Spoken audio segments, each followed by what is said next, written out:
நான் அறிந்ததை சொன்னேன், மக்கள் எதிர்த்து நின்றார்கள்.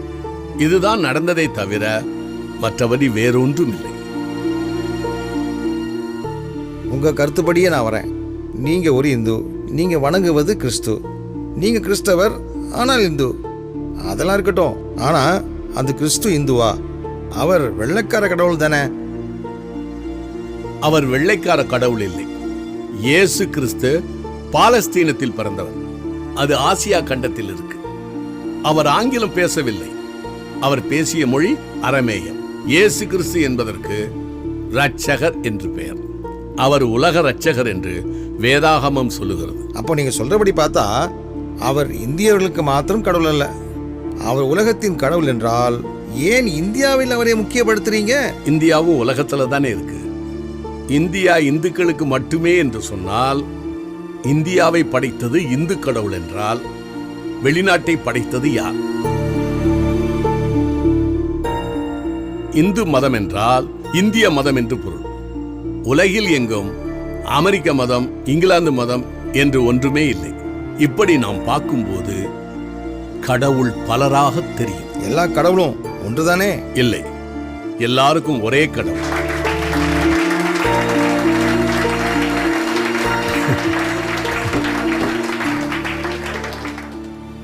உங்க பெயர் கிறிஸ்தவ பெயரா தெரியலையே. உங்க அப்பாவுக்கு நீங்களா பேர் வச்சீங்க? ஐ அப்ஜெக்ட் திஸ் யுவர் ஆனர். இல்லையா, நான் ஒரு உதாரணத்துக்கு தான் கேட்கிறேன். Your honour. பப்ளிக் ப்ராசிக்யூட்டர், உங்க ஆன்சர்? என்னங்க நீங்க பேசுறது குதர்க்கமா இருக்க. அப்பாவுக்கு புள்ள எப்படி பேர் வைக்க முடியும்? அதே தான் நானும் கேட்கிறேன். கடவுளுக்கு மனிதர் பெயர் வைக்க முடியாது. நீங்கள் சொல்லுகிற பெயரெல்லாம் மனிதன் கடவுளுக்கு வைத்த பெயர். இயேசு என்று பெயரிடுவாயாக என்று பிதாவின் இடத்திலிருந்து கட்டளை வந்தது. இம்மானுவேல் என்று அழைக்கப்படுவார் என்றும் பிறப்பதற்கு முன்பாகவே பெயர் வைக்கப்பட்ட ஒரே கடவுள் இயேசு கிறிஸ்து. இந்து பெயர், கிறிஸ்தவ பெயர் என்று ஒன்று கிடையாது.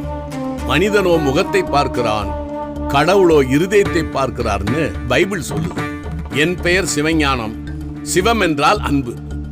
கடவுள் அன்பாயிருக்கிறார் என்றும் கிறிஸ்துவே ஞானம் என்றும் வேதம் சொல்லுகிறது. ஐ மீன் த பைபிள். ஆகையால் என் பெயர் கிறிஸ்தவ பெயர் தான். என்னுடைய மகனின் பெயர் குமரன். பிதா, குமாரன், பரிசுத்தாவி. இப்படி பார்த்தால் அவனுடைய பெயரும் கிறிஸ்தவ பெயர் தான். கனம் பொருந்திய நீதியரசரான ஐயாவின் பெயர் வெங்கடாசலபதி. வெம் என்றால் பாவம், கடம் என்றால் கடப்பது, அசலம் என்றால் மலை. உதாரணம் ஹிமாச்சலம், விருதாச்சலம். பதி என்றால் புருஷர். மலையின் மேல் பாவத்தை கடந்த புருஷன்னு அர்த்தம். அப்படி பார்த்தால் அதுவும் கிறிஸ்தவ பெயர் தான். உங்களுடைய பெயர் நாராயணன். நார் என்றால் நீர், அயனம் என்றால் படுத்துக் கொண்டிருப்பது. ஆவியானவர் ஜலத்தின் மேல் அசைவாடிக் கொண்டிருந்தார் என்று வேதத்தின் 2வது வசனம் சொல்லுகிறது.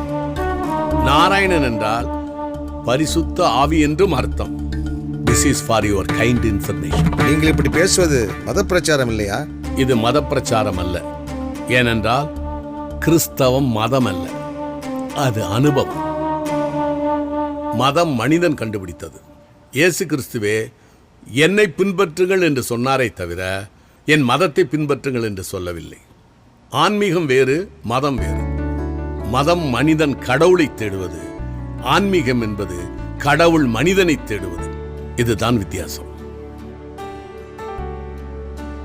நான் மதத்தை பற்றி பேசவில்லை, ஆன்மீகத்தை பேசுகிறேன். பானி, வெள்ளம், நீலு, வாட்டர், கங்கை, கூவம் எல்லாமே தண்ணீர் தான். இவை மதங்களின் பெயர்கள். எந்த தண்ணீர் நம்முடைய தாகத்தை தீர்க்கின்றதோ அது ஆன்மீகம்.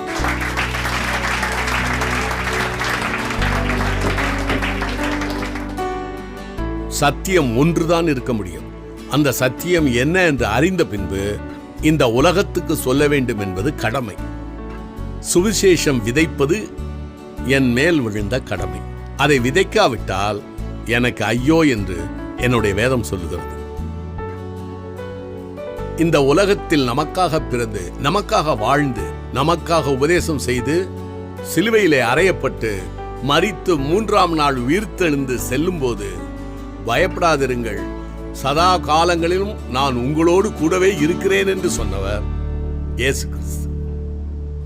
எஸ்கியூஸ் மீ சார், இயேசு கிறிஸ்து மட்டுமல்ல, முருகப்பெருமானும் சொல்லியிருக்கார், யாம் இருக்க பயமேன்.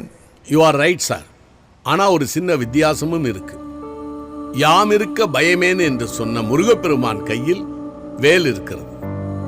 பயப்படாதிருங்கள் என்று சொன்ன இயேசு கிறிஸ்துவின் கைகளில் நமக்காக சிலுவையில் மரித்த காயம் இருக்கிறது. நீங்கள் உலகமெங்கும் போய் சுவிசேஷத்தை அறிவியுங்கள் என்று சொன்னவர் இயேசு கிறிஸ்து. அதைத்தான் ஒவ்வொரு உண்மையான கிறிஸ்தவனும் சொல்லிக் கொண்டிருக்கிறார். நானும் சொல்லுகிறேன். இதை ஏற்றுக்கொள்வதும் ஏற்றுக்கொள்ளாமல் இருப்பதும் அவரவர் விருப்பம். ஏற்றுக்கொள்வதற்கு பெயர் மதமாற்றம் அல்ல, மனமாற்றம். இப்பொழுதும் சொல்கிறேன், நான் தேசபக்தனாக இந்து, ஆன்மீகவாதியாக கிறிஸ்தவன். எனது உபன்யாசமோ பிரசங்கமோ சொற்பொழிவோ அதில் இந்திய அரசியல் சட்டம் ஷரத் 25 கீழ் அளிக்கப்பட்டுள்ள மத சுதந்திரத்தின் அடிப்படையிலும் இந்திய ஜனநாயக நாட்டிலே பேச்சுரிமைக்கு தடையில்லை என்ற நம்பிக்கையிலும் என் கருத்தை பேசினேனே தவிர வேறு எந்த தவறும் நான் செய்யவில்லை என்பது என் தாழ்மையான கருத்து.